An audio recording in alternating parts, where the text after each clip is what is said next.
referees na say the ekoso oh yeah bomb so akobo referee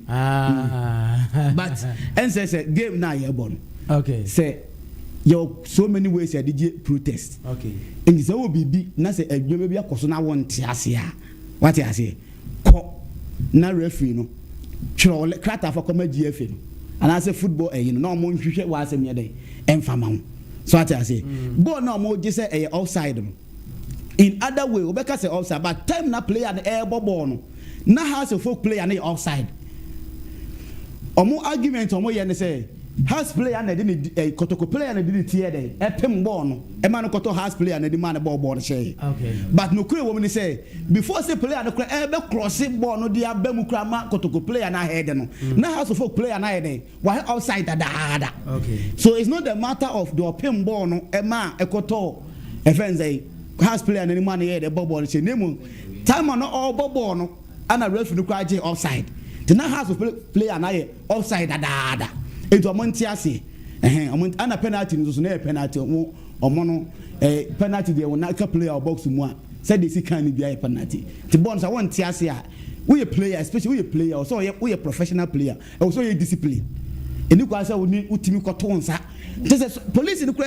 pattern kwa won pino yeah chinchina ye nya no mo referee no mi wa so ball no so na ye wadwuma we ye dey obo so ko na ye ko ban ne wa na we ye ne dey eti enyefe eti aso folk for monti ase na amontia fitness okay odi mi da se Katakyie 90.9 FM ana wasugusu a wutie no anope eno Amansan da rojumadi no ana egusu a ye de bro me pa cho anope mi fa wo enko KK Paper Roofing Company Limited ho na ye ni nkomo kakra enfamra me pa cho en chance no type be na wo pe ni nyina obenya bi e wo KK Paper Roofing Company Limited KK Paper nkwa na Ghana ha me pa cho ya gina tum omanfo ni nyina ti ase ese sa KK Paper yi ono no de chance papa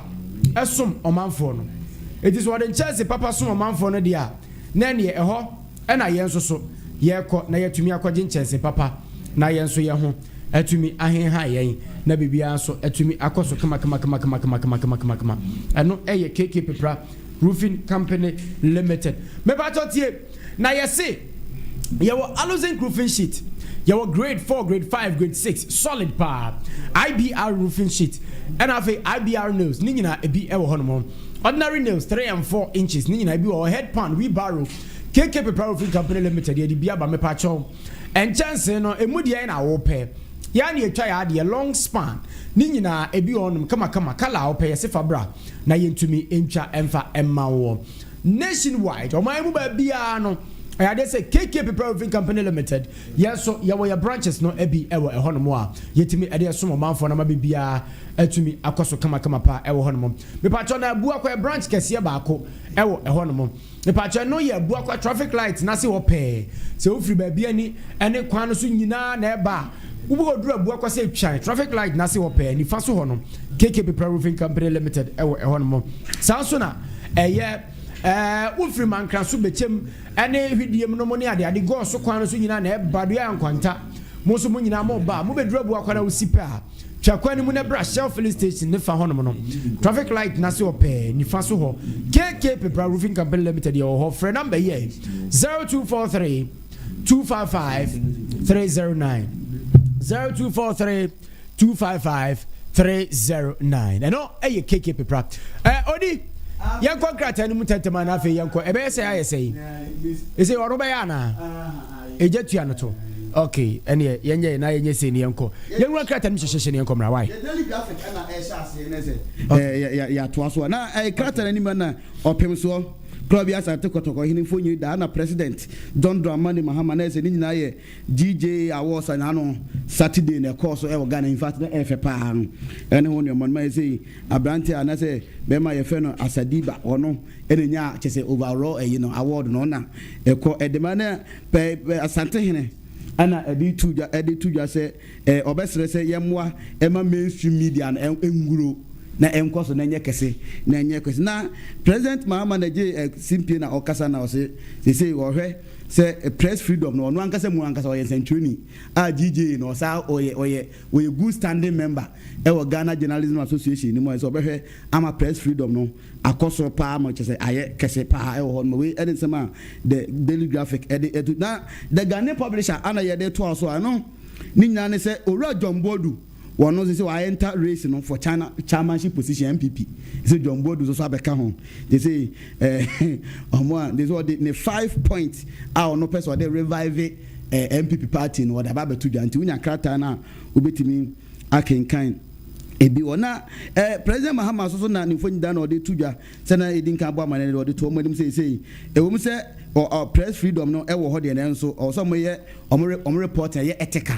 I was saying central for your reporting your man. You can say, you didn't know maybe a Kahua, we any Amaneba, the Ghanaian Times, and I said, the Ghanaian publisher, the Abatuja, and the Anope. Now, the campaigner, and I did was a one President Mahama for you that, and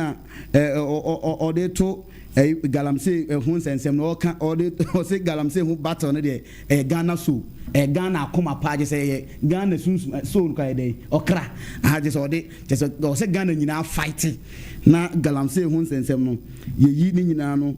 if you're not North the MP. And I say, no watcher. You say, Jeb Gunichim Papa Unya Katana, Katafe Tosomi and Sano. Eka,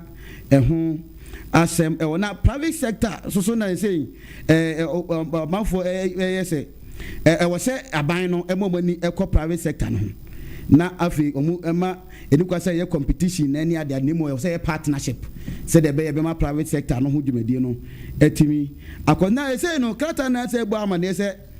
aban no increase public sector salary no e say minimum wage no ma pejam e dey akọ 9% ni nyina say mo the fee 19 series they are 21 Ghana series 77 pesos as say no ne amane ba krata no bo ho no say the campaign at na Ghanaian Times they say you doing now Ghanaian Times na bo amane say TV3 nipa say Godwin Asadibi one nya 2024 best journalist of the year sa branch say ko pm we you level no akosoro pa krata no bo amane Hana President Mahama so na dia to just say we yen training wo dada e say obetimi akasa wo safety na ya assured as wo freedom obetimi dia akasa e dia express wo ho e wo hon me bra na o kasa e wo GJ awosa e course nyame adoma Sunday no e wo na effective PPP and if also na opanyi bi na di to just say PPP na public private partnership. And once and seven or did not know to say was a garbon than Temudo. As a buying on a private sector as a quick competition. They say, well, where's a buying on a baby, I might say among Temuno, a bridge garbones, I partnership, mum, you say a year competition, a one more penny, a or cassa, a would you make the biasin or day, a two, a one macratano, unya the Ghanaian Times are. Ubinya sans and semi in Ebi. And when the custodian and a air so and an pay on man in say minority and the Atuja say or more Saba football vetting never because on the mama. I'm saying maybe air cost or body and you who I say or no almost say Debbie Omunya imagine some of them who now JB send a medical count at John Bodu, they say why enter race no. They say why the MPP chairmanship race. They say emu I the pa. Now chief of staff also ena the to just say we say Africa no. I will say ya jitum say AI na aba no they will say eboana just say nyoma bi betimi di aye ama no abebo nyina no so no. I will say ya jitum. E wo na waste management for so na say omo strike na bury enzo mo declare strike. Say aban no into Amoka, say Abana Ashom, say the Omwe Bibia Kama, and the Amo, Ajatum say the Omwe go back to work on my own Kratano, and then so much as the custodian Edu Tuja Ewa. Now, you rem the new crusading guide and a twasson. The new crusading guide, Namahama.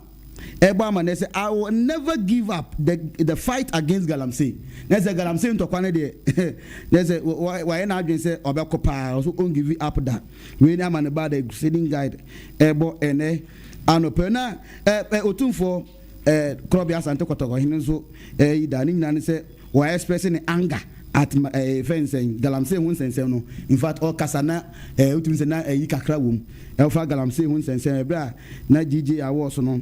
air course no, this answer Seminano, to a Honman, Winnie Kratano, and Sama.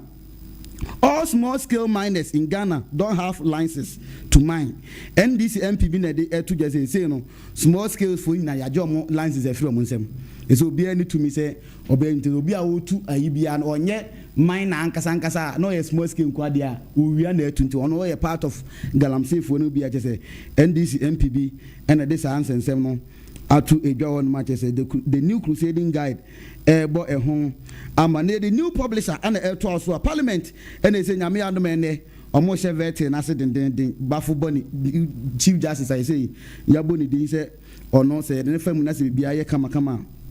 ono eba be ye the next chief justice ediama Ghana e wo honum no na John Bodu so na ne honsem na ano na krata no ebo amane e wa na krata na nim aso na eba amane say na no ye be ye story bia ba coach bia wobu fence na yitu agum wobu na yitu agum they say police ache no police ache na say omo dey be omo report omo ma na bill say dey be omo ma report on my way asem da free case ni mu ba wo hon ma we ene nsema beka na the daily guide ana to also wo daily guide na bo amane say SML petition na say SML petition Mahama over Ghana revenue contract. There's a Ghana revenue contract on and and now they be two dwa. He said you may go petition mama say more contract on and seven one way na onhwehwem na Nyameba wo mu ache say enkoye kwa e wo so mo hwe na omudi hu dwuma me bibia eye kama e wona opanyi bi said medin kan dey to anim say private and public sector no e kwase e competition e mum e wo say omo partner na bibia eye kama e wo no we any nsema the daily guide e de abatu edwan e wo hono na the daily gist and e to also and say 5 names out for NPP national chairmanship position na say no edin enum and they say ababo ahanma so munyina mfonyi egugu hanma je say enya asam keto akra o na say eyi wa hanom man we abuache jakon ni mfonyi e da adwombo du so enter race no ena Steven Asamo Aboaten asabi enya sa no mo frɛ no nyamba onzo mfonyi ana chama wuntumi enso mfonyi so ada na mbo chama wuntu ye chama wuntumi so mfonyi ewa hanu ma jeze we any nipa yo so won yi omuti a mo be pre MPP chairman a position no na mutaka so na say na akoyo wono na say ode eja ede egu minister of interior chimpani nanse ense obey report about killing honsem no nensem ni bono ma ense how akumsi honsem so ebe ma na say wanka bibia amfa ho say see and I say report na che say how akumsi anye bibia ne say wankum obia wo and I say MP wo ho no so the heat na okroyo on the heat abegu fence mutaka so at the delegates at this answer sem no about take firm decision on Galamsey fight otumfo na say or they to Muhammad ni say Galamsey fight no so take firm decision na say ohwe na bibia na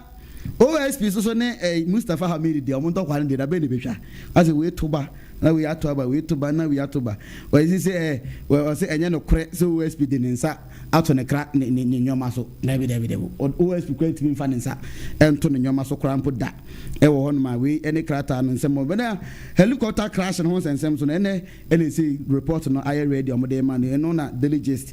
bo amane ene anope ona the daily analyst na air to also a e say aban no say the wedding can bo amane say minimum wage no matum by 9%. E we say so ya aban ya e say 10%, 9% en omode atu edwa na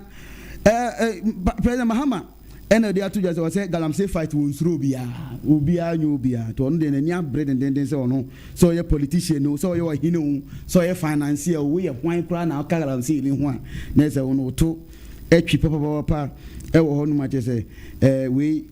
ena President Mahama editu na GJ president ana ono so ede ensema to menhia nim say omomwana galamsey na emra end ha say menhia kasa nyoma betimi asasa e wo no ma we ene krata no amane a ebo ene anopen e wo just honsem krata yede ebetu dwa no so na the national voice no ye duru sin na national voice na eba amane bu say menhia north MP ena o say obi amra table no so na ye more state of emergency over galamsey honsensem no this is state of emergency asa babiu ni nanse menhia north MP and this handsome no atudwa say e was say ye both state of emergency na say enyoma na ba omiaso na duru akwatia south and it's a manfo budgets ye ni nanse te say nipa e betwa hia ho be ball the chidom na enya asam keto akra e wo ma je say ba omia ne nto abo no honsensem ana ade to edwa na fencing MPP na dia to President Mahama anim any gold board na anim say ma omunto gold enfri ifo no ho galamsey fo no ho ma omunto gold galamsey fo the gold ba ha manye ma monye mfa nye say gold board biana monje di omusika ne ade we ene nsema entin ejame ba na so he krata na anim a yes anyoma na the Ghanaian point and am there to aso ho no na Ghanaian point na ba mane a soldier for mpanyin for the ha ena national security Kofi Boache ni ponyin so da ni nyanse 9 months for no say 9 months for no say o ma arrest 36 galamseyers wo Osino ni nyanse owura mu a emu 32 Nigeria ne Niger ne sankofo no ana mu 4 pen Ghana for wo ho ma say omonsa ajo mo tew no munim so o mbeche omo ai say omoto atwi papa wo ma krata no ebo amase de din kan dia to environmental for no say almost a call it off almost strike no almost suspend almost strike no say aban no eno makasa ama say de amakoma atom yem so benya abotre so matwen ama musika na ba betom say kukuro ne say betom dia na say ne aye we enen sema the Ghanaian point krata no e de ba betu dwa ene ano ne de daily say light ena e de eto also a President Mahama na de atu dwa say cyber security won sensem no so no ombehwe na omodi hu dwuma ma abeye bill any misinformation no abeye bill ko say no ensentwofo ni bo man say Ghana misinformation no ados pa ka say e anese adane no abeye no bi e wo ho ma we any ensema che say wodi tudwa e bra na say okasa wo DJ awards e tudwa e wo Kumasi no na Richardo Group of Company CEO and say what they added to just say Canadian Airport and their best candidate at the MPP 2028 election. On MPP foi Mokoto Abana, Monkotoma, Kennedy e Japan a compare con one their best candidate at the Emma Ewo Hon match say CEO our Richardo Group of Company CEO and this answer some no to a Ewana say who drew Amansan South District Assembly. And it's on my margin on my partner Asanko Gold Mine needs some day on my client once and seven on my bay a cabebo mopa. It's on Monse on money Asanko Gold Mines for on my partner and they say on my client Atitia Pansa Majese Atitia Wu Honum on my bay. I'm a BBI I kama at the amount way and in some of the daily light about the bar or the 2 young and they are not pay. Oh, the new center that air 12 on man new center. Ana ebo amane say no Ghana ye economy no upgrade. They say Oduro B-B. Say honum na say Ghana ye economy free C-. Any C no go do B-B. E we say Ghana economy no economy one match say krata no ebo amade. They say Ghana extends aid to Jamaica, Cuba and Sudan. And no pana Nyameba yedi hu ko se krata ne ba ma na se Ghana ye di kakra akwa koma Jamaica ni Cuba for Sudan so monye na mo mpe bi kakra na omo mfa mo ma no so twede e wo hon ma we ene ensema che se the new center amaneba wode tudwa e wona odi tudwa e wo ene anopei e otire Nyameba na se wo hwe nsem na se ka akwaye na galamsey no ne na ase no an won tiamba memfancy right what do you say na se no an o mo anti so anopei okay right and me da se pa anopei na me fa unko mega enterprise mra na afi me ba na ye de fa me ho no so ejumadi ni nyina tumi e de abana bibia tumi akoso fine me pa cho anopei se wutie me e wo ba bia me de bia na me ka titiri me ka ta de mabunu no ene hyem ne maiwa ne titiru de edi won say mega enterprise no ne adwumaku a say ye de liquid soap papa e de aba na liquid soap papa ne e de aba no say wo pesamena a obetime de adware ama wo ho atɔwo me pa cho enye ne ye fe say ne solid no na emom ne liquid no eye mega enterprise na ye de aba me pa cho liquid soap ne ye samena na ye say nsuo no nya de obeso sapo na de atwitwiri we eye de obemia gu so na afei kakra bi na ye ahuro na nya ahuro keke ehwam eyi nka efiri wedie ne ho eno no tumi boa ema wo so ho etimi twa pa eno eye mega enterprise ye liquid soap na de aba no e pa to ye sand power zone na de aba e de toso etumi e de aba e pa cho ye wo Savlon a ye tumi e de aba floor cleaner and afei spirits awodo ni na de bi aba se bibi e fa ahonidie won sam de a mega enterprise na make am for to media ma o sink no a emu awewe na ache ne ade no e pa cho de bia me kase wo hia mega deto baako wo hia mega liquid soap baako afi wo hia mega eye power zone baako de obeye ne se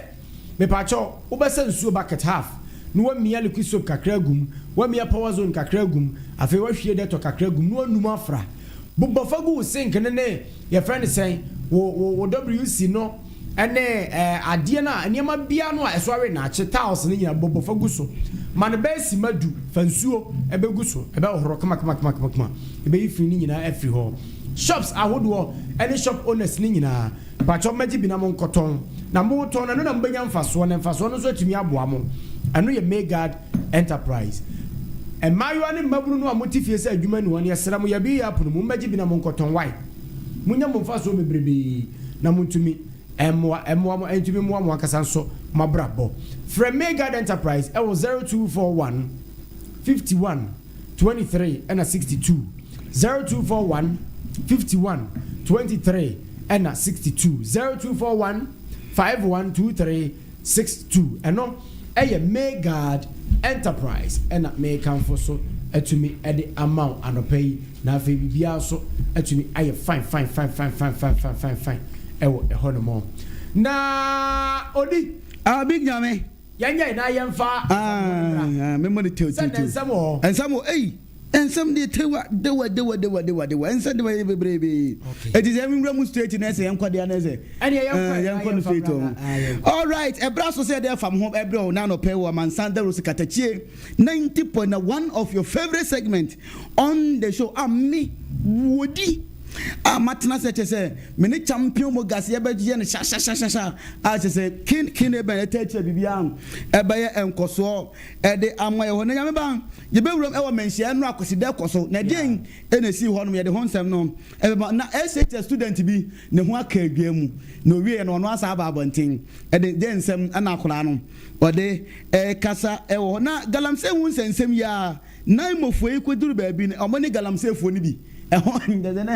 anu aye de o na anu aye de papa ye say na ni braba ankasa kasa ye do na ye bewuram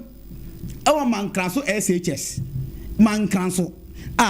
in fact it is enyoma akono wo honu tu it is mankraso e was say tu kwatena honum e de nsem na kona abrahu sem bi so esi e wa agogo hospital e de en e buy wa agogo hospital a je say esi agogo Presbyterian hospital hospital wo honum asem bi esi hono e de asem e na esi hono me na no pan mi basi nkonya je say mi de nyina ebegu anim hye ti Nyameba mi wuram straight na say na no ye ti kromi hanu ma na ehu obi Nyameba ususu anu yesu anu se o American Unibia ye American Unibia uhu de utimi hu ye Spider-Man ne sa anyama so hwe bi Spider-Man Superman ne Captain Planet mo no mututu ko sewi manfo ne ade ye wo hono ma ye gina kotoka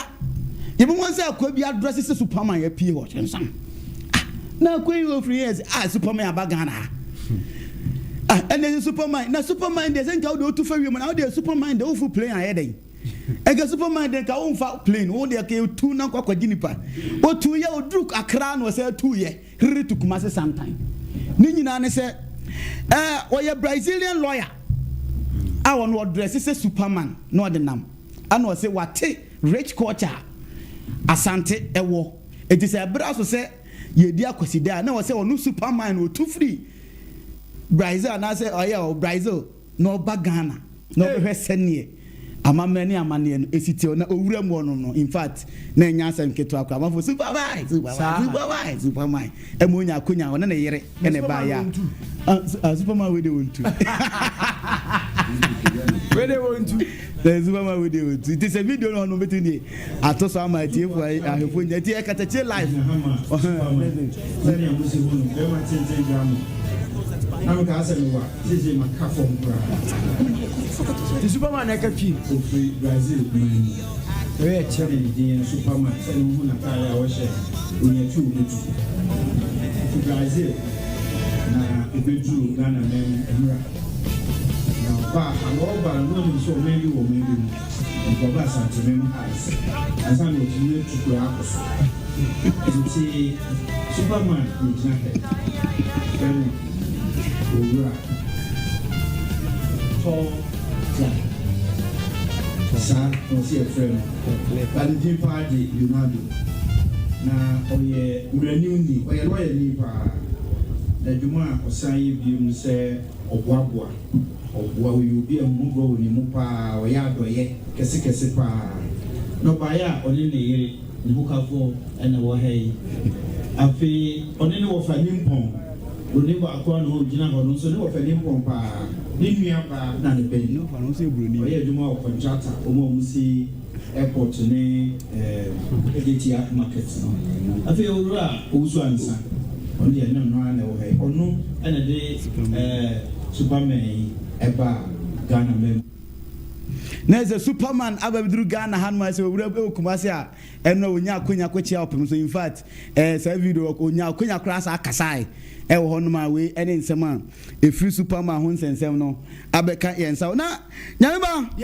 ye wrema mankra so okay na no enche kwa na de ho hwan a eremo no abenu se no mudi China fo bi digalam se wanka na ne de ye wrema mankra so senior high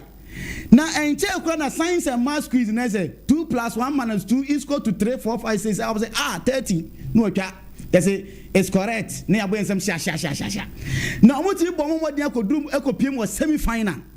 na semi final no omo ntimi akopie omo nwure mo fa na modern money in fact obi enzu se mankra so fo betimi akowura because we competition no ene school for na wo no na no after say science and math quiz be we no ana mo de omo ni kirem ewo mankras na in fact na ye presidential welcome ewura de na no nyamia o ma be see signboard e de amomo a mo de mo foni nyina boso wo school nani mo enu achi no maamefo school fo DC a police regional police command e de kire ba nya sanketo akwa yinti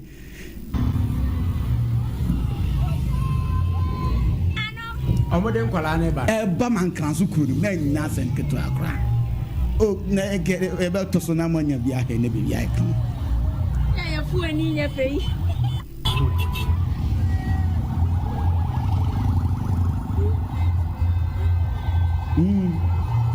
the whole town ni na say enya sanketo akrampo e wo mankra so na say eye enije sem papa e wo na na Nyameba enkura emanu to bia na emana wo na yakoye de kakra aya de bia na reverend defend wo na akula bi na esei okoye video bi ni nyina ne se okoshe ne boy dem se ho anwan dem ya ne boy dem ana ne boy yitwe camera scene so ena akula ne se boy ne se ye bi school na okọ ana na ya chena se yenti bi ansema akula ne kan ye enti abusa for mo ya again mama na nko school mama chena sha say remember one saw a month after my bio school me say man nko na me ne papa nim social school mo be hwemanim kakla kata mo sa me be wo kama me ti o be wo me sa be neze akola no be hwemanim kakra ana o say ai me be wo no ona so kwa de abe esa kan na ewie ya no edi be internet no so de adwane for baby a na okohu video no say abusia for me pa chew akola no we be sremo video we dey the classmate bi na me ne ye enye me boy no yenti se ma akola no wo super and the payment selling a video will circulate on media news baby. Miss Ramo on Yami boyfriend. Menuho ye Jumaki Keba, Menino them, Menino them in Yama, Menini videos boom. Into a bow the feed there, Dia data, Miss Ramo, Manke Sim for not for Sufo, and Kofu Bruce, even Cape Coast, why I wear the main automatic, not Menino or them so, and pay for baby, I wear them. What did not tell me I'm gonna? There's a Nyameba, I'm Kalana, the other. Asema esi hono na galamse hu sense mi an say galamse de no komba yadin o ni nyina ne se task force yi bi ekopiem e wo kro bi so ana se omo ehihie excavators yi bi aye yenwuma ni bi ena akwa baako ne bu fuye no confront soldiers for adan adjuma be ne wo ho adwuma be no o man yi mu yenyan ko ye de galamse mu ye de ye be ye mu pa mu kuya nyina yentie ma e wo sai e kro ni mu o de soja ni na gina ho no mu eje so gina ba bi o gina soja na nim ne nkofo ne pata no so ntie e mu kuya galamse ni mu du mo ye de ye be ye ya anya kra ye ma ba ba be yentie nsema si ho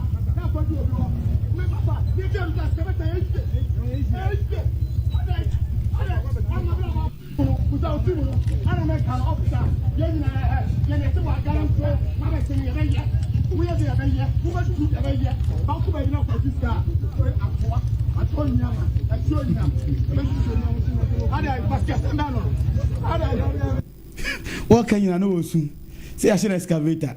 Ada mo kan be ye. Do just so je nanimo. Ana this are hitting na man ho no ma che say. Na Nyameba. Yey. Awra hu sembi esi Agogo Presby Hospital e wa Asante Mantem ya. Ni nyina ne se ye wi a wo se tu maame fo ne fo. Okay. Ni nyina ne se ababa wa ye fe no Felicia ohene wa antwi. Ekọ wo ne ba. Ewo honom. Ewo Agogo Presby Hospital. Owu ni wi na wo se ye wa akra ne abeti panie. Na ye se wonko ebi ni honom. Edi se ya omra. It 11 days akola. Oko fe 11 days. Kwa wo 11 days ni say 11 days 1 week ni da kakra. Ana odi akwa na back to hospital say obe won panie. Na obe won panie na no hu ni say maami bi tene nchen. Ana asema maami ne beka ne say menyin ana akra na say me pe bi atome na so. Ana oni didi nko ne say o ma gba amani. Ana so ene ne maami je ne to na asa me nkodwo nsomra. Oba ya maami ni akra ni nyina ni ho. Yentie nsem na ekọ so no. Boku wani ne ko be bia kasa. Friday na kasa ya no de na disunti ajemeto ho. Tina no Wednesday ni yi me ne kasa na Friday na wona pan ya. Enti me bi anu musiri na ya hwe me be no ote ho. Ti me no be tira me wa so na ye di bi ko no say. Onu so bi kita ne je na ye ne fe na. Wa be o han sama ne di awu. Na me so kasa ko be shawa nyam. Enti o friend wo yi se no me ko me akwara ti ba e no. Na jo so na me se me kwa ko so so me ba bi so no bi na ba ye. Enti no me ko na so me hu ne kan jo so no ko me nya ko jo so. Na me sa ate ni abayiwa wa she skin suspend na she straight dress before straight dress ni flower and again so she straight dress black no she kedi black and white e was so aboni ti ni gunu ho 1 week 4 days na watch any the 1 week 4 days Nese Nyameba enkura no okay mo mame fo mo ko hospital e mo nsu mu amani boni ya mo dedodo na we de minimum no na we say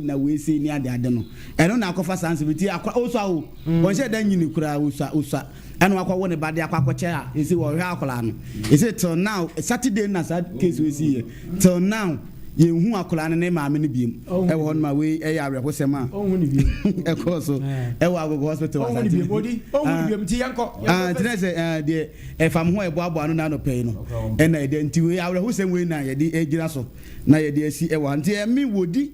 asempa ne champion mu gas ne je se kine bem na techi ma bibia e kama e de ma Nyamba ye de asi me de me da sepa Katakyie 90.9 FM eso eni Amansan Dawuro ena wasugusu awutie no anopeye no ye frame Nyameba Eric Odoju na say ye free eya afame ho so dia ene dia aka no ye mfa nto aso na ye mfa eni nkomo na bibia so enye fine anopeye emperifo ofia sei yebedi ɔman no emu enkomo.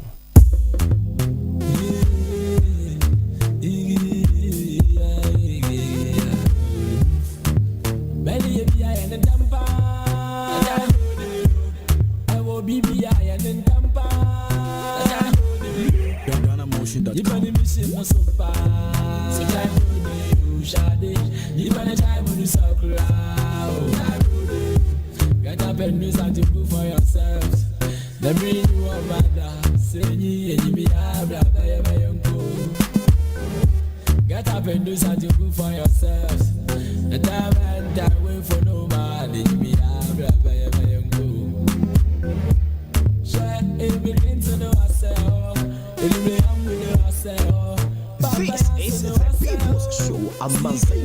morning show with your host Nyameba Eric Oduro. Feel the heat and catch the show, Amansan morning show live on Katakyie 90.9 FM. Your host Nyameba Eric Oduro.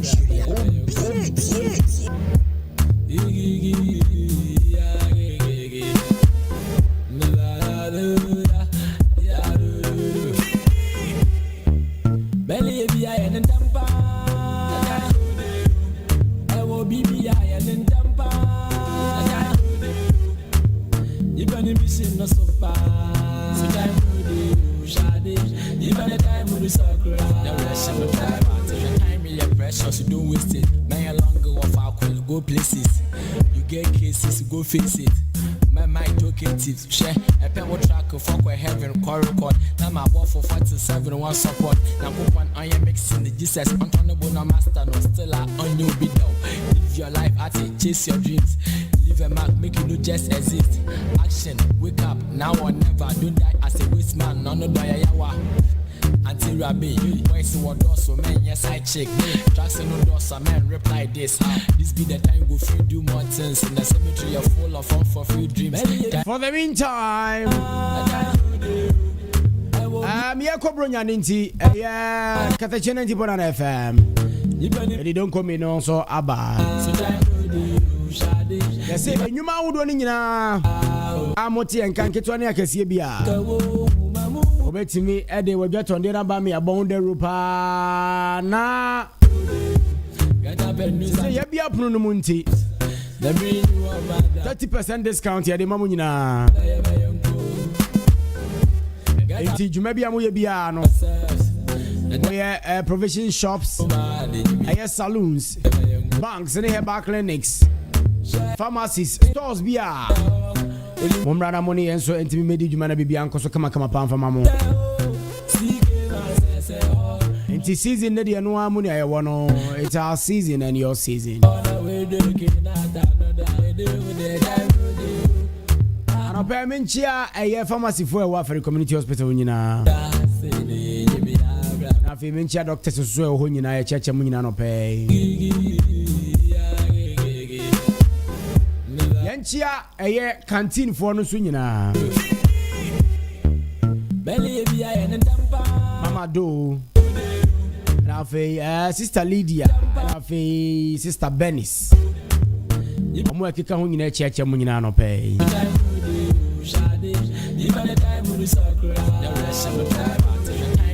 So don't waste it. Man, longer of our call go places. You get cases, go face it. My mind talkative, share a pen will track fuck with heaven, call record. Now my ball for 47, one support. Now put one on your mixing the Jesus, untonable no master, no still on you be down. Live your life at it, chase your dreams. Leave a mark, make you no just exist. Action, wake up, now or never. Don't die as a waste man, no yawa. Until Rabbi, voice what does so man, yes I check. Trust no does a man reply this. This be the time go free do more. And a pair of friction one any or my name and come on. I'm a friction machine. Yeah, when you can say, Bibia Boko. Uncle Pondom, Bibia Boko, say about that aroma. Now dominating the home brunty. Abla Ukuy and was sending an yeah, and see Asada and Edemano say Nipim. Oma emujedi mu afusania yeso yo gusu wonkom na na no paya betina ha ebe ya bobo kakra tie da yakopon ase right ya da nyame ase die na chese na ensem bebre e o mountain so anopai minority form say era bafo bono ayede before Ira Afenya Markins edio mani me wo parliament na em say popo bilibili acho mo kakra samu because you know say emremu no say the mere fact say asem o case no e court no eno NCZ say jumadi esese edima oman no koso no ekoso because obeka say eye former Chief Justice Madam Tukono afale suit or court challenge a choir committee ni so remove no based on that intino yenjai activities be a fa judicial I don't get it. And besides, what the woman sent to court no is not about injunction. So you say be a woman as a court no pending for injunction or no or a litigant or court say or litigating the issue aba say choir committee no fa so no on say so be catch parliament say based on that it you can say appointment committee no kwatan se na omoko veti yewra bafobonia na emramuni ni bebi amunya that to me na omoka na ede ifri. So in the ruling of speaker of parliament no obusa says so any litigant bia on officer on person parliament because bia say e bia me pass baby call parliament no di mika no kokko the mere fact of file case or court no na say restrain you from going on to pass that bill na ye dey say attitude omanya yin ni say omanya be move Madam Tukono is just a human being and you say the mere fact say yin if you are just say the whole judicial system no as say a hot down ye nyane sa okro bia so emra wo ho aya chirem say okọ court no na court free say no class committee no jumadi omudi ye no amfamra kwan so a ekwan bia so no yetimi sesa nipa ye na betra na de obetra ho enti say sa remedy ni wo ho a the internet your hot judicial system just because we be a file case part of we don't care we because so because them as a minor and a minor should not stop based on one individual and a few group binti now as I say or minor juma dey say dimo or minor ekoso no ye twentwen so me there ye never koso and ye avert never koso all things be no no ye be ma papa no ba be Chief Justice ama be atima ida koso but na be Chief Justice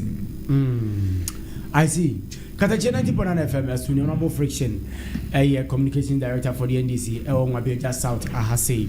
enti ono na ye na twin komo anope ye hwe kwan se Honorable Lord eso for the MPP no obeba Reverend Michael Tufo ewo ahase yankwa ensem no so na ye nin komo anope na ye hwe government to release helicopter a tragedy report on the 11th November that is Nyameba mo ochina na Ghana for ebre ekeka ho nsem se sa report we ya omompani anase aban edi ba beto abontin onam ne communication so yira Felix coach kwachi ofusu eso de two da se beba abontin ochina ama Ghana fo nyina yetumi ehu de ekoe ebinumu anticipate say the actual idea is here one enye no ne beba two se beba mpa is that the way to go ebinum so of the view say Ghana for mpani for ayahwere wo monkwan yahwere wo monkwa wi etikewenya de ese de beto public ema obi ahu nemom the issue a ekofa asade we nyina ba no they will deal with it na nkomo ma yehu say ebi amfom so say ni na buy but for it to come out openly say the report no when they see say nyina de be Ghana for anim sa na de enka yen respect ekwan mfa so mu free mu no. What's your take on this one now? Yeah, we have a share other. Ojamba meda was ne akonya enana pen so osade ama mebiem. Me dedi kan me chia wati fo. Ene oma enana pen wanya daji Facebook ko musu na mo hwe. Yeah. na me chairman party phone na constituency colleague executives ne branch executives ni NDC former pa omo Achwangu Beja municipal high wina omo boa my party tumpo Nyameba say ukosan ya ubusa yi concerning the helicopter crash I see ya Emma the gallant no me say 8 people omo sombo ma oman enam soma omo hwire omo nkwa no say aban da betu just say afina the forensic auditor omo koye so nyamba so beka ya omo di sample nipa na omo hie no kwa sample e South Africa e forensic audit and during the omo ma esan hu say e wo ade bi e friend black box a wo helicopter ma e be reveal the see any the buy ya ko fa sa atorenchem kesisi ya eto oh my Ghana and I will say there are 2 schools of thought omo actually bi say eye bi say enye me hunu say akwan bi so na eye because nipa adasan ye ho no take lessons from your past and I say you see forces so no ma hwegu ana hu no ma eden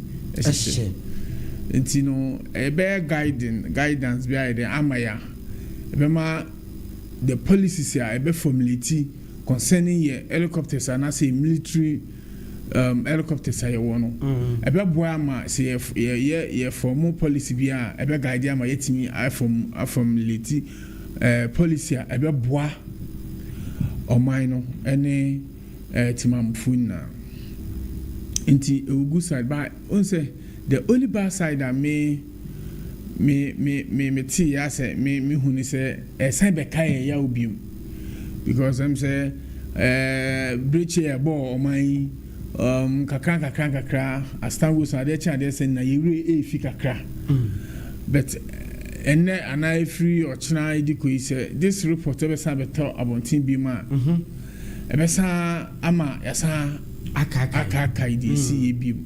na asakofa ahreho a ewum ayeden aba apart from that no dey me hu say ese benye bibi na e guide at least hu dey see and per me understanding no aban and communicate the full report ema public domain that is not the case okay aban will just summarize everything together and just tell us ebi apɛ the report no and as per the investigation omo ye no omo fi say ni see eno ano no na aban asa akire the recommendation committee ni dia ma ebe guide oman no for future reference so akwan bi so no because bibito na say wa nko dito anhu de kofa ba ya one way na so what it will have ha man susumi na so say ochina bi one ha na de be sia san eden akochewi nti say aban hwehwemu so say yentimamfo na aban hwehwemu a obrifi ye na ehu de see because say obeka ya abroad this issue you see there are so many speculations and am for ye it be a very very very unnecessary speculations yeah try say be ye the politics be den e be room na ye the mfonso e ko show bi so be kai ankofo bi omotina social media so kasa ya enu nti e ma ye chi e bi di court no was based on that reckless statement bi a make ya ho asem make ye e bi di bi for John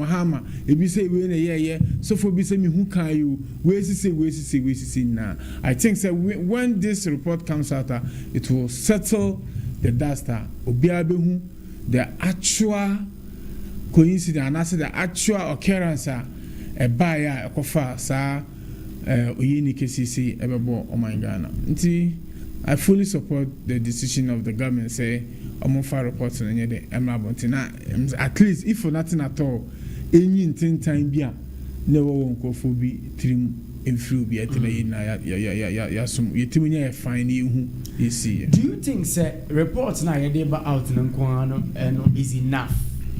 Okay, so okay I mean cause I make I say the committee no after so then report be so the recommendations be there so that recommendation ebe bo man no for future planning be ebe planning towards a military helicopters and I say a military place because say me fan say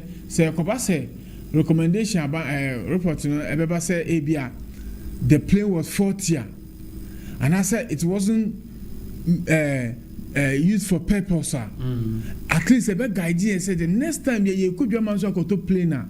These are the kind of planes that I say a Tony you can see yet. So a forensic audit at least a big idea for future occurrences. Yeah, because they say nipa involve new idea said it was but that aspect no kwade I think say and a secondly so me say can see say ebeboa ama yes we see conspiracy theory and am for try to champion no ni na fan be settle na yi na itima I fine and the naysayers no omo am fi say reports na ebeba nye no ho ase na babeka no I think say I am say munim de omo keka because in Ghana ha e de na be ma yehu share what they bet me say I buy asimo babeka bia a few days time the report me leaky so say aban babeka asem fufuro bi report be leaky say oh be leaky better leaky I don't tell my way mu Debbie share sir what is it what do you call it there what then the box na that black box say camera any audio any audio the camera na at the same time it was audio visual yeah all right and no na mo de be kire ya dia na e be hum say ti de make catch on say on say aban epa committee a omo na ekwa dan hwimu no okay that committee no so e nipa ene wo say nipa mo so mo ya before to say me no mi no commander so the video no ba me say aban be mistake hey in communication when you try to massage the issue na say later truth no ba bontia uni hia ababeka bi because what twanto na the actual enokrana the aba it is aban mistake na asem ye na aban be ka say b and ngwase ebeka aban no so the government knowing this very well will not try to shield any truth be as so abama beka but be summarizing it say upon the communal this is the situation no this is the person here because at the end of the day no they just bet me and I say they just all free say abana the na say betuja within a short time the full report no e be leaky am for iden enya bi the babon tinti no they trust me on that the government will not do any mistake to circumvent the will of the people right Katakyie 90.9 FM so any honorable friction ena iguswa ene no edi enkomo anopei eno okay right reverend tew na yento aso na medase ehunya pa ma yenchia atifu bi okay yen kai se nye bwapa yebi nkomo na yedi fa Turencham kasi ya tuwa maa tituni wa mwa sabi Kameka se bia nye omu bre na asu So sabi ya tuye nye yuhu mbibu Because wadi ya konsen na busheni na mwini nina Yamba hui hapa se saa report nidi Yitumi hu Esan se Dabia se mtina mpene se edoko tukodua Nye jamu Okay Ena se uma uri free Ukuru mhine chini ya susuwa Bedra se and I got boom na ya we okay enti ehun ya se ehun de ekos na me tumi ni de a chedo do sao oh yes a chedo do de enti a me susu sa che ne se on se do masia ye machine e kire se bibia e koso from a bra e take flight no so bibia e koso wo sa plane mu e wo bra na plane wo form na etu ekwa akokodu bia saa to de nche we say eto saa elution no ni nyina saa black box a capture ni nyina bibia wo hodada enti se bibi saa wo ho saa dia adenti na dada na fe na ye bibie so na ebeka ho asem se de minua ne kan se enka ohunu se enka kwan bi so enka ohunu hia kire se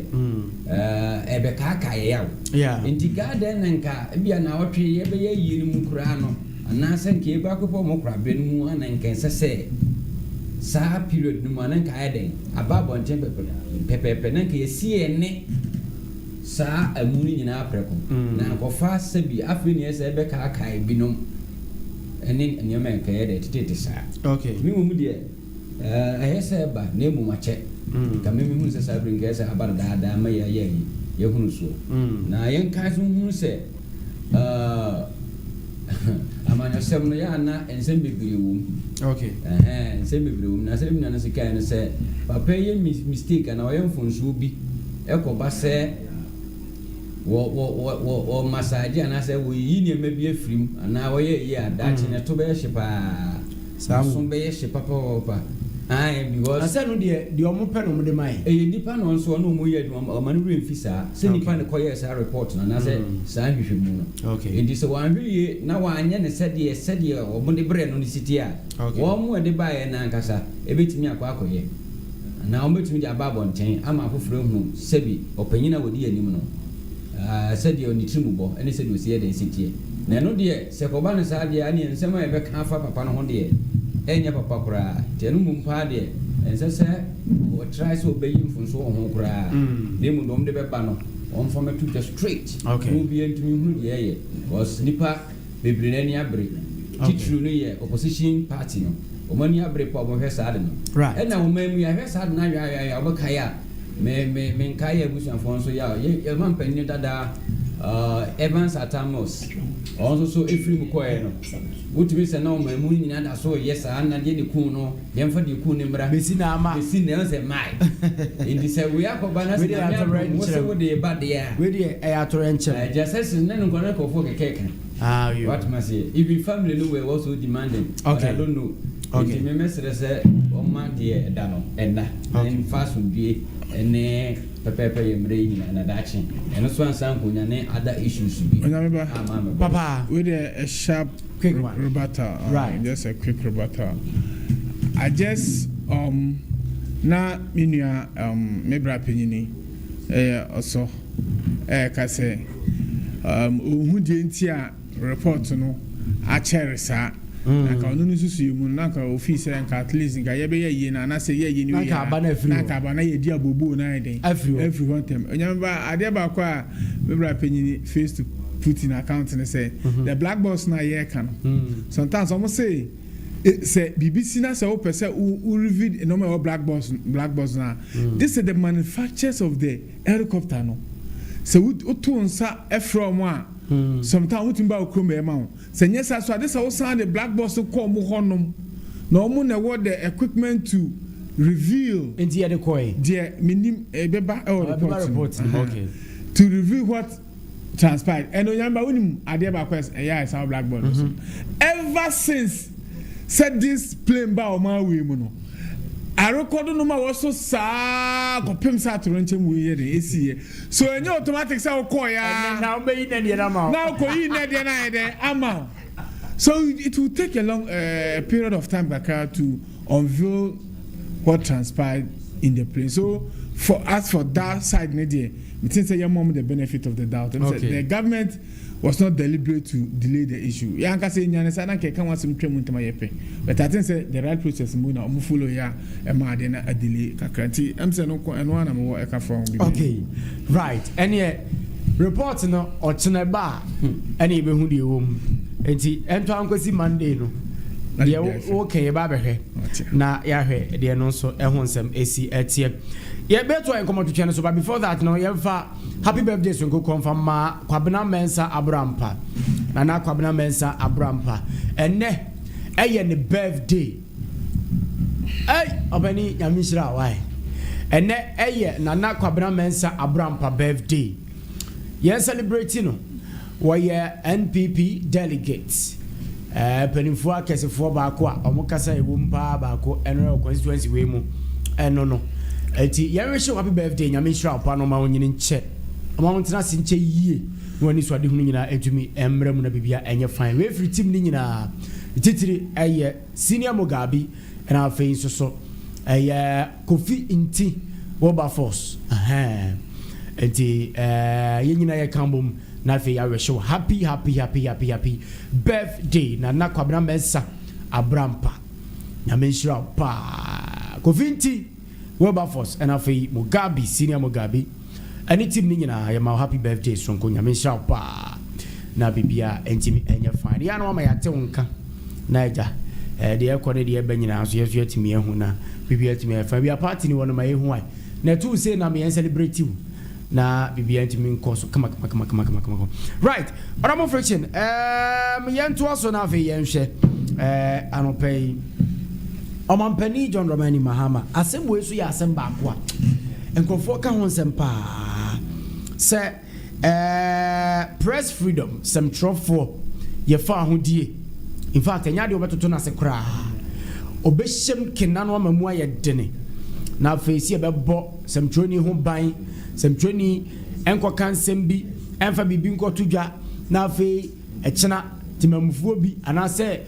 obi nsore ne so ene ade ni nyina ebo ho ban te se na ma some troni bi ka some kra no awosuro omampani se obebo obekoso abosem tro from by no wayire mu tawe press freedom no anya de odebedi agro ngofo breka ho nsem say na press freedom no say na wode beko say nkrofo betimi akeka nsem bi omo purchase obi be ka de oba fa no wadi free media no so say press no so atia free the meka say the actual journalism no e de awura bebe so obi afa camera no okeka de ope Oma peniso yesem troni sa ansemi Ghana for kika ho sem bebre se na need the help pa e no hwema sa ne mane koso afedie obebie koma mankofo aye de omo pe okruma yemfri sa ansemi ho na afi tel yemra onyamba meda wase ochina Wednesday so kokwa ketekete yewie ba ho na onyamba meda wase biem nse Ira John Dramani Mahama obehwa no aye media person se na wudi kankan na Bible say you are doing now, so the mere fact say your freedom of speech does not necessarily mean say with me a cotton offer camera the so now I fabricate stories at there two in so just because your freedom of speech and you no be sana Ira John Dramani Mahama eka or can woma omo tu omo so mo ye rare journalist no mo ye adwuma as journalist ankasa say let's sort draw line in the process of omo ye omo adwuma no obi be try so or be interfere in their job no omo na o kasa form enye these bloggers so called bloggers ya obi a timi fa ne phone obi kra phone kra ani abobobo so camera e benti obetra no ma kan semo go nipa ho fi omo ma share to various social medias no more instigate the people against nkofo a very innocent a omo nyemfum so bia enye saafo no bi na Ira John Dramani Mahama eka Nyameba on say Ira John Dramani Mahama no kren so wo hwe na mamu the first term the second term ya obu ya freedom and your friends have the right for information no and as I said, journalists be na jimo be fa ne ho adi wa bla obi an ha no ya bo omo ho ban pa compared to MPP abra na omo wo aban mu na abra na journalists di omo juma so omo fi say oye journalists a wonka bi ema oma na oma to ahya so a na omo ebo so obeka ya MPP abra so mu sister station bako okay AUTV omo program bi omo ye na na friend no United Showbiz me kai pa na abra no omo set so a omo ye show no live o MPP tax ekotoshia omo so bro omo from all because omo fi say program omo ye no omo nka bi emma the then government na already no was no esisi bebebe so obeka ya yera Randiabi, Dr. Randiabi, ni shows Good Morning Ghana. Wabra na ono so ewo show so one kwasi platform we show Wednesday program. MPP tax bi be to sha omo so. Wo person mu bugeti ram. it took the intervention of Kandapa or normal security for the about obviously woman. Yes, sir. Sadan and Cassim ever two or mono, not any papa. Some way individual, and yet the party no show so money to sana mon. You see, this kind of things, no political party will come on air to say me as me say no bent me na someone coin, but we all know someone instigating. I'm telling you for a fact. I see. Because sir and Kofona Omoko studio some more treating for just because movie someone can be more mono. So we need to media and free baby. Mutimi sorry konko sa de neda. Join news reporter ba Kefenu Mustafa na ni din say Latif. Okay. MPP 4 year rally ana na mo ye de no kwase ya bono pai na ni baako. It took the intervention of Ibrahim Ahmad and Nkwa Abuchi na koye no operation. Enti say ene ya bane ye ka kire journalist for say bebo mo ban a track record ni ede ewo ho. Track record ewo ho. Ampala bibia e wa ban mu no ye bo mo ho ban mo makonya e mo kasa free. Uni papa bi e friend Manasa Zuri. Minimum no. Wa bra na MPP wo ho no mo no. Okoye story bi e fa vigilantism ho. Na owie ye no abrana MPP before na ma omo preach say ye twa vigilantism no still no mo ye recruit Osu Castle Frankofo na omo prepare mo for 2020 election Manasa Azuri disguise no ho so no so compare you any bia ye enya akonya twa video ana Captain Koda Edalmano Edisa reporting Babontin. This report Babontin Abani who say as a Manase Egu woman Masepa. So Manase was threatened and he was freed out of the country to save his life. Yes, so Diagra and Ka Agro Ebidino. Sa journalist crow for ya and Anasarim Yao. Minka tie for yaw oni ni nua ameswali eye adwuma na abani fi say omo expose no omo expose government no enum ene edi kun ameswali asat na yenye hu obi akun ameswali nti yeso ba yeso ba ka ya be investigation ye hwehwemu efa ameswali ewu hu e kire say we are fighting for journalists. Until Nyameba, I can assure you, sir, you are free to do your work without any interference. Be wa juma, the office enya na babanechi, the office abana yeri na bonabaso. That is pure journalism. And mitmaka afumofidi so aka abo Nyameba wabaso ne wo panel ane wo crew a ono mu ye adwuma na say ever since say katakyiefm ba ya be host no you have been able to manage yourself to be professional. Why is it a high level of professionalism attached to the work of journalism? So most say the nyamoma sem ena abane ka because mo ye genuine work obi animu any issue. But you know say there are some not to be on the framwa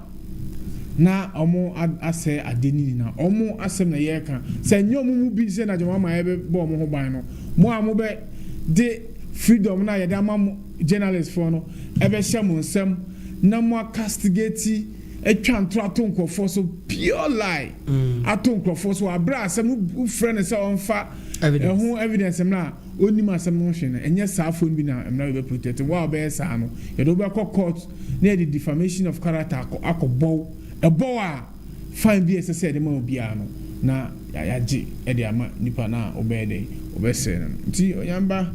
NDC we are in for good ye wo say ye ma obia equal rights obia akonyam obia eye de ope ene freedom journalism nya ene obia de na juma no e kire say ye John Dramani Mahama wa fana no fafa na kan sa keke at least ye put into practice yeah ever since ye ba mu journalists for ho atom obia na juma obia nya nimfi o man mu just because when so can you bet okay right yeah that's it honorable friction and be we cry na reverend Is your man penny say obey your father anymore?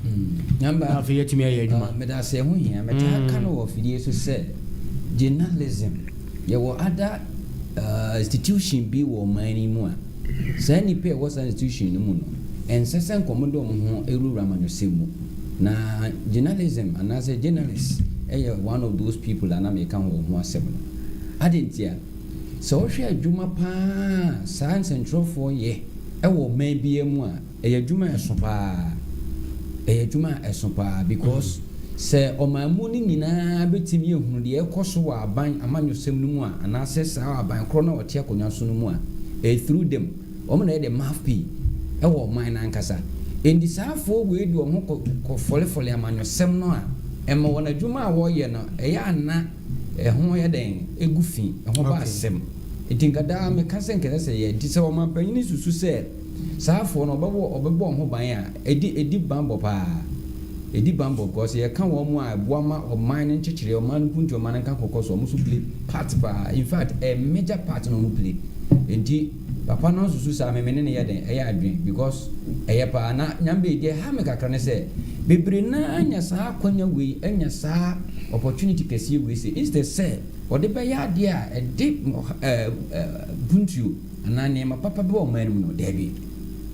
amanyo 70 kakra obenye nti kukuom no akoje no aba esan se bi kasa nyame de adom mu nti no no ma be kakasa bi a o mo pe. But what I say, Emma, a binom, a digu sa journalism, no say. Baby, no one, baby, no one, or consoswa, on yabotre, and shansom numu, and ya a dance ye through the tiasie. Na a fee, or ye. Any we are sent all kinds some soft will be one as my work can say nimua. Baby, I best send a good record as a sign. In your days, will be to me as I could do. Penny's baby and 12 could do no sign you. Enti esese wo ye we no na wo hwe wo mu a eye adwuma no kama ana wo de mrabi so aba abeto ho se de be ya obi a wo be make attempt so be se be gisike bi no agu obi no ase abane no mu ase ama obi ehunu se bi ade a wo ye nya papa no wo de esese etumi sanhyen wo na so bi etumi ye de eba because adwuma no a professional job a wo mu no e practice professionalism I believe say e beboa ama awanofo no kura timi atena se ayi wo mhihye yi na timi ya kama na bebebre no so empe no kura nti wababo ye ho ban ye pa ye wo mo so a wo ye wa adwen se wanya de oye kokuo mu asem ye bone tia o man no edu beboa se ebepia bonten ama na ni suban bone ne ye bone na epia bonten a na wode watota kuruwam ene ntempa kwa bi obefa so bia se obeyi kra firi ho ana obebre wase ama waduma a wo ye no wagya ende eno so wo tiende meniti sa abane se obebo sa afo no ho ban na me bona baso na me yire me sere so o man nye kama na onyirim na bambo no emma wo mo a eye aduma son no aduma pa no muntumi enya so bi. Okay, right. Katakyie 90.9 FM so na wasugusu a wotie no anope no simano aduno mienu apa no pa eye nonkro ho ewo afia sei yamsada matim ni nyina obi a oboa ye bia tie bia so yeda asepa Mama G ewo nkai penny a very good morning to you Empress 1 and so ewo nerebehi ya chia mo nyina so anope ewo ho honorable friction yenya na yafa komotwetwe no emfa NC 12 November president ese nkoko kitengeti e lunch I don't know man for na expect if I'm free. Okay, remember medical aka assemble e baby pen me sense to be say the way I hear agenda man mahama and this amanyoku to tom no man. This government will be the first political party and our government here obetimi afofilling the manifesto about 98%. Okay. Before because okay, no I can't say be a degree manifesto we are systematically implementing all those initiatives no mako. Now let's come back to Nkukwankiti. When Nyameba soba kaya wa brana the heated campaign e woman na year 2024 elections no. One of the flagship program the NDC no ekasa oba obeye Nkukwankiti. And so Nyameba oba san kan so abra this policy na ebe tu dwa no. Ye nuanom ya no free e de ya cheche ene yense bi ana omudi huru ye say ye ni policy bi ana ye kofa nkokon kitingiti aba onyama what is nkokon kitingiti na ne say aban susu mu hunu say nkokon ye frozen chicken a ye craft free amanone no dos ye pa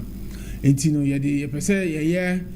ya de local e wo ha sese ne be ya nkokon ye kra no nkokon no ye nkokon nam na ye craft free amanone no so bad a bit matter because Nyambas meet my culture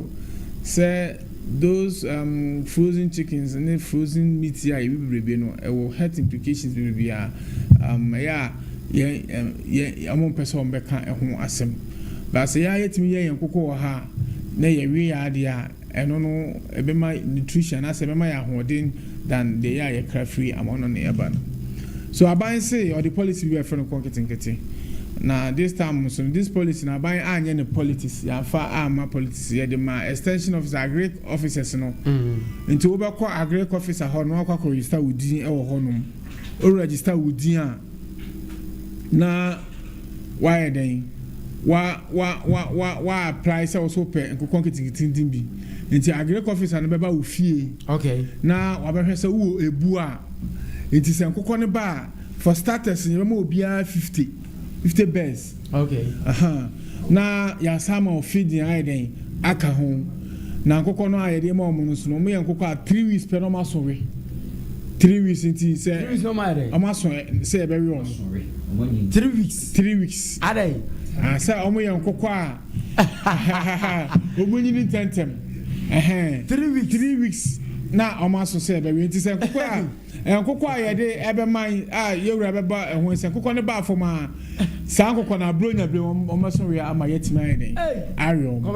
I'm telling you no 3 weeks wow no 3 weeks abra na be fancy 1 month o me ready for use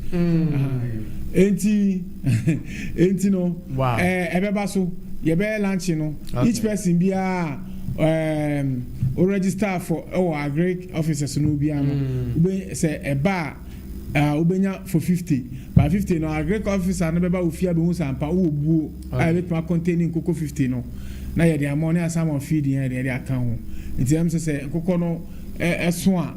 am say there are some percentage bi a whatever my government no so na be force be dey ebinya ebi aiden atwa so nti wo register bibia metimi afa akonya afidi kese so na maka cha say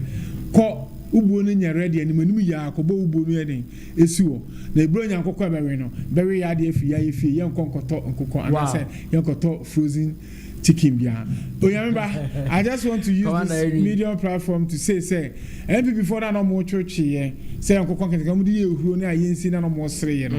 majority of omo register ye no eye omo I'm telling you omo frefre be fixing ya te nkokọ ne ba ye sere ma bo mi bu already no omo MPP for omo ne doso but you see because of politics you know ya de ya twetwe say ya de boni bi na Yewura John Dramani Mahama e kwakofa ba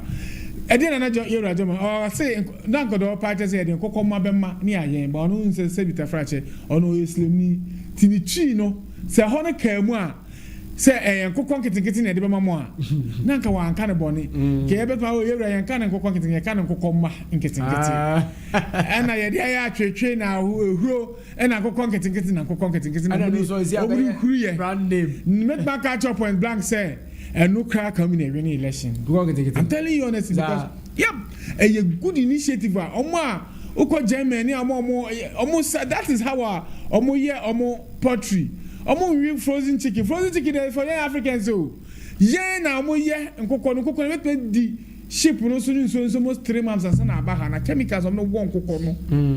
ansa na beduru ha sei no enye asem ketwa nti yare bebrebe abu Africa yesa no mana bintia these people they want to wipe all of us out if you don't know they say yeah be yen yade ni yare nti bronyan ye be yen kokko fie mi say mi bronyan e be di no mi a mi bu ma bona kese kama me kwaje mi kokko 50 abegum na ma tene me ho ahwe omo so metma tibia ba che onyan ba na so de mo nti ebe so na ebe for fele so Ghana for munya ahwe mu e ma Ghana e ma Yewura John Dramani me say Nyameba Yewura John Dramani Mahama ekwan bi so no o ha Ghana for kwan bi so but obusam se dientia me kan say wa pre no ho abeka so onko biem adentia Unyuma udie Ghana for for ebe mixi papa yo. I'm telling you as we speak now. Emraso emra mo na mo ka. Nyameba is the law. Nyameba emla yemanipa. Enipa na yemla ma. Aha nya yenge. Aha nti eneti. Na se nipa met ma boys yen ko fa no fo bi ba ha ya na. Dabi. Nyameba me say as ena me no we ka say inflation ewo 8.3%. Does it reflect? It is reflecting. I'm telling you honestly. No matter a more sack, 5 kg. No. Last year, bro, Nyameba to be 2.7. Samona me to 2.7, and about 1.4. Commander friction. Jane back.